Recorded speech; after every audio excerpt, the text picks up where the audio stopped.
ما يقصد إرضاء رب العزة والجلال ولا يقصد الحصول على الأجر الأخروي. الله المستعان. ويقرأ ورده من أجل أن يحفظ من السحرة والحسدة وأهل الشرور.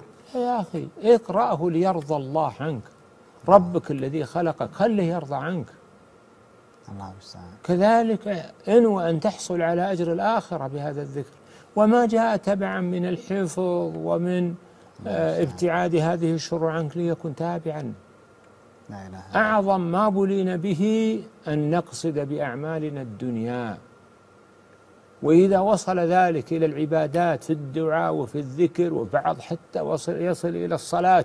ليش تصلي؟ قال عشان أنجح. الله المستعان. عشان تنجح في الآخرة. النجاح الدنيا سهل، ما جاء في الدنيا تبع. الله المستعان. قال تعالى: كلا بل تحبون العاجلة وتذرون الآخرة. الله المستعان. ولا تعد عيناك عنهم تريد زينة الحياة الدنيا ولا تطع من أغفلنا قلبه عن ذكرنا واتبع هواه. الله المستعان. بل تؤثرون الحياة الدنيا والآخرة خير وأبقى.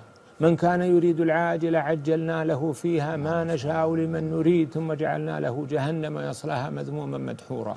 اللي أعمالك كلها للدنيا ترى لنار جهنم، حتى ولو كان عابدا، إن عبادته لم يرد بها الآخرة. كما قال تعالى: من كان يريد الحياة الدنيا وزينتها نوفي إليهم أعمالهم فيها وهم فيها لا يبخسون أولئك الذين ليس لهم في الآخرة إلا النار وحبط ما صنعوا فيها وباطل ما كانوا يعملون. إذا لابد أن تكون نياتنا أخروية. أخروية. ومن أراد الآخرة وسعى لها سعيها وهو مؤمن فأولئك كان سعيهم مشكورا. عندما يأتينا بعض الأشخاص ويقول المنافع الشخصية لا تقدمونها على المنافع العامة، نقول هذا غلط. ناظر مصلحتك الشخصية بس مصلحة الآخرة.